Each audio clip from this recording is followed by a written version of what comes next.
Hello friends, कैसे हैं आप सब। तो डियर, आज की क्लास में हम लोग एसएसटी का प्रीवियस ईयर क्वेश्चन डिस्कस करेंगे।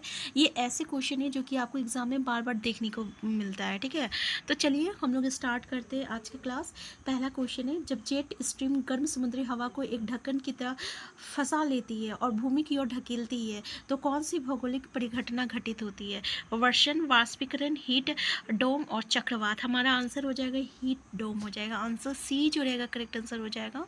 नेक्स्ट है, एक अध्यापिका प्रवास के विषय में पढ़ा रही थी। उन्होंने अपनी कक्षा में उदाहरण दिया, सुनामी द्वारा गांव में तबाही के बाद श्री देवी, जो मछुआरे समुदाय से हैं, ने चेन्नई में स्थानांतरण किया। कौन सा विचार संकल्पना वो पढ़ा रही है। अप्रवास, उत्प्रवास और प्रवास के अपकर्ष कारक, अप्रवास के प्रतिकर्ष कारक, ठीक है। तो आप देख लीजिए अप्रवास, प्रवास क्या होता है, जब हम लोग एक जगह से दूसरी जगह जाते हैं, ठीक है, अपने जगह को छोड़ के जब दूसरी जगह जाता है उसको प्रवास कहा जाता है। तो यहाँ पे उन्होंने उदाहरण दिया है कि सुनामी द्वारा गांव में तबाही के बाद श्रीदेवी जो है, जो मछुआरे समुदाय से है, ने चेन्नई में स्थानांतरण किया है, ठीक है, यानी वो जगह को छोड़ के दूसरी जगह चले गई। तो ये वो क्या बता रही है, तो ये आपका मतलब वो जो एक जगह से दूसरी जगह जो प्रवास की है उसका प्रतिकर्ष कारक बता रही है। तो आंसर डी जो रहेगा ये इसका करेक्ट आंसर हो जाएगा। नेक्स्ट क्वेश्चन है, जैविक कृषि के संदर्भ में निम्नलिखित कथनों पर विचार कीजिए और सही विकल्प का चयन कीजिए।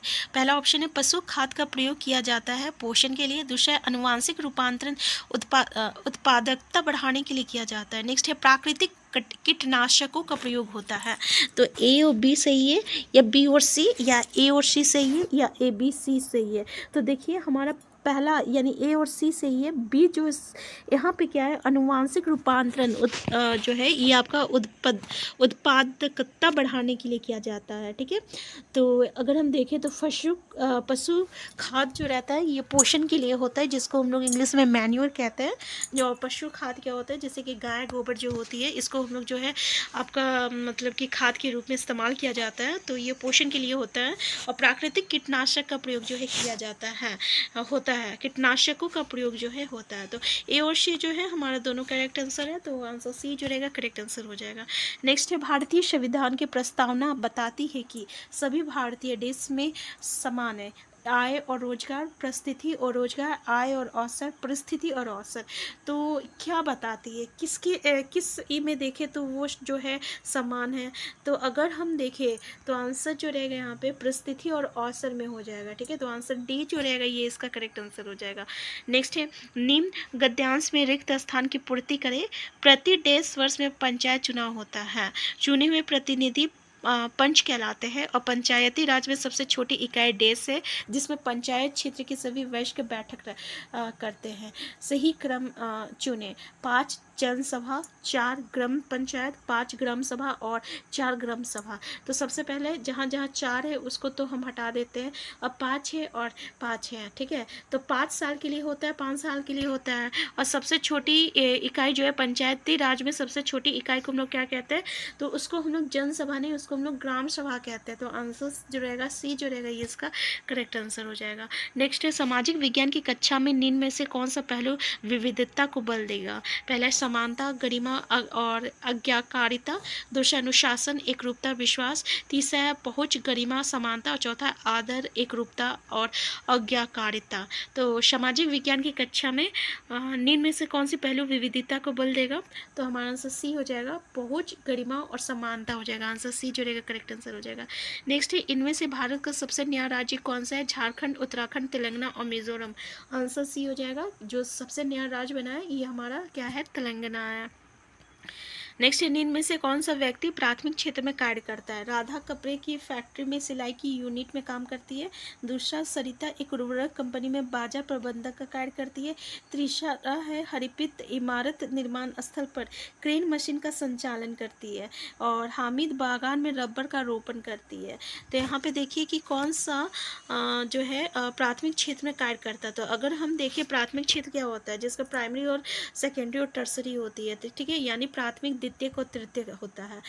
तो जैसे कि बागान में रबर का रोपण कर रही है, तो अगर कृषि क्षेत्र से जो हो जाती है वो क्या हो जाती है, प्राथमिक हो जाती है, जिसको हम लोग प्राइमरी कहते हैं, ठीक है। और सेकेंडरी क्या हो जाएगा, तो और टर्शरी क्या हो जाएगा, सेकेंडरी अगर उसका प्रोडक्शन हो रहा है तो वो सेकेंडरी हो गया, और ट्रांसपोर्टेशन होता है तो वो क्या हो जाता है, वो टर्सरी हो जाता है। ठीक है, मान लीजिए कोई ट्रांसपोर्टेशन में कोई काम कर रहा है, एक जगह से दूसरी जगह माल को लेके जा रहा है, तो ये कौन सा वर्क हो गया, तृतीयक में आ जाता है। ठीक है, तो ये था हमारा आंसर डी जो रहेगा यहाँ पे, इसका करेक्ट आंसर हो जाएगा कि रबड़ का रोपण जो है ये आपका करेक्ट आंसर हो जाएगा। नेक्स्ट है, निम्न में से कौन सा ग्रामीण क्षेत्रों में आजीविका के बारे में सरोकार चिंता का विषय है। पहला ढुलाई क्षेत्र का बनना, दूसरा कई मंजिल छोटी दुकानों पर कार्य के लंबे घंटे, तीसरा है माल से द्वारा भारी छूट के चलते दुकानों पर बिक्री में कमी आना, और चौथा है कार्य की मौसम अनुसार प्रकृति कार्य उपलब्धता। तो क्वेश्चन क्या बोल रहा है, ग्रामीण क्षेत्रों में आजीविका के बारे में सरोकार चिंता का विषय है। तो अगर हम देखें तो कौन सा चिंता का विषय बन जाएगा, ढुलाई क्षेत्र का बनना, या कई मंजिल छोटी दुकानों पर कार्य के लंबे घंटे, या आपका मांस द्वारा भारी छूट के चलते दुकानों पर विक्रय में कमी आना, या कार्य की मौसम अनुसार प्रकृति। बिल्कुल सही। अगर हम देखें यहाँ पे जैसे कि कार्य के मौसम अनुसार प्रकृति, आंसर डी जो रहेगा ये इसका करेक्ट आंसर हो जाएगा, क्योंकि ग्रामीण क्षेत्र में जो आजीविका चलती है ये आपका इसी पे निर्भर होती है कि मतलब किस पे निर्भर होती है, तो प्रकृति पे निर्भर होती है, मौसम पे निर्भर होती है। तो आंसर डी हो जाएगा। नेक्स्ट से सार्वभौमिक वयस्क मताधिकार का अर्थ क्या होता है।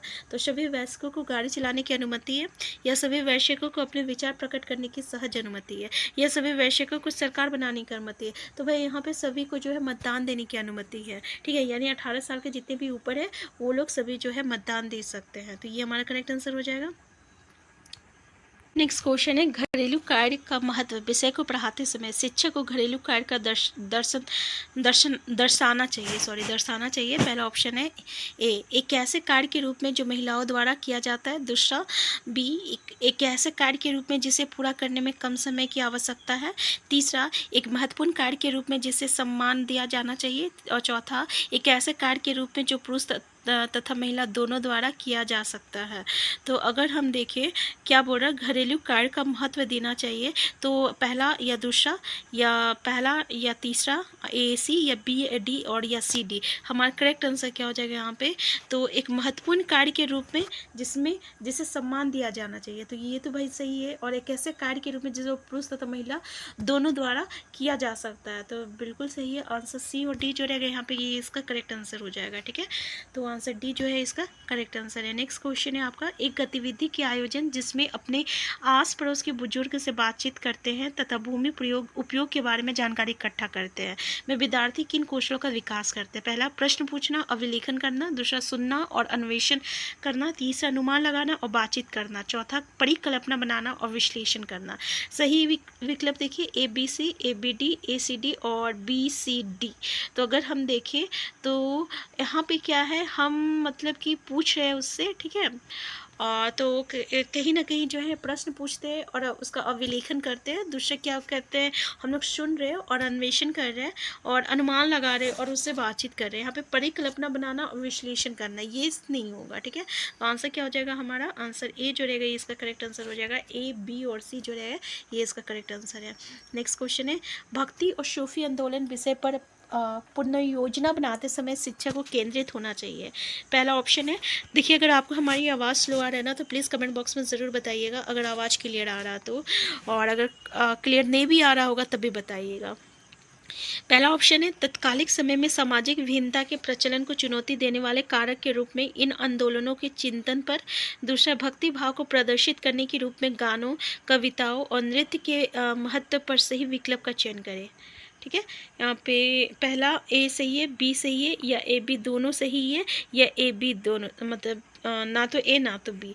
अगर हम देखें क्वेश्चन फिर से देख लेते हैं कि भक्ति और सूफी आंदोलन विषय पर पुनर्योजना बनाते समय शिक्षिका को केंद्रित किस पे होना चाहिए। पहला तो तत्कालिक समय में सामाजिक विभिन्नता के प्रचलन को चुनौती देने वाले कारक के रूप में इन आंदोलनों का चिंतन, और दूसरा भक्ति भाव को प्रदर्शित करने के रूप में गाने, कविता और नृत्य के महत्व पर सही। तो हमारा करेक्ट आंसर क्या हो जाएगा, आंसर सी जो रहेगा ये इसका करेक्ट आंसर हो जाएगा। ए बी दोनों सही है। नेक्स्ट क्वेश्चन है, कारखाना भ्रमण विषय पर परियोजना कार्य देते समय निम्नलिखित में से कौन से उद्देश्य हो सकते हैं। ठीक है, पहला ऑप्शन है तर्क करने के कौशल को अर्जित करना। दूसरा ऑप्शन है समूह में कार्य करने के कौशल को सीखना। तीसरा अन्वेषण कौशल को विकसित करना। और चौथा परिकल्पना करने के कौशल को सीखना। सही विकल्प का चयन कीजिए, A B, A C, B C और सी डी। तो देखिए हमारा आंसर क्या है, आंसर यहाँ पे आपका बी सी दिया हुआ है। तो एक बार हम लोग देख लेते हैं कि बी सी में क्या बोल रहा है। बी सी में क्या बोल रहा है, समूह में कार्य करने का कौशल को सीखना, ठीक है, और अन्वेषण कौशल को विकसित करना, ठीक है, बी और सी। ये जो है ये हमारा करेक्ट आंसर हो जाएगा। क्वेश्चन क्या बोला, कारखाना भ्रमण विषय पर परियोजना कार्य देते समय निम्नलिखित में से कौन सा उद्देश्य हो सकता है। तो बिल्कुल सही है कि समूह में कार्य करने के कौशल को सीखना है और अन्वेषण कौशल को विकसित करना है। तो बी और सी हो जाएगी, यानी आंसर सी जो रहेगा ये इसका करेक्ट आंसर हो जाएगा। नेक्स्ट क्वेश्चन है, जाति और जेंडर में जुड़े हुए दर्दनात्मक विषयों को सामाजिक विज्ञान की कक्षा में, पहला ऑप्शन है पूरी तरह से बचना चाहिए और कक्षा में शामिल नहीं करना चाहिए।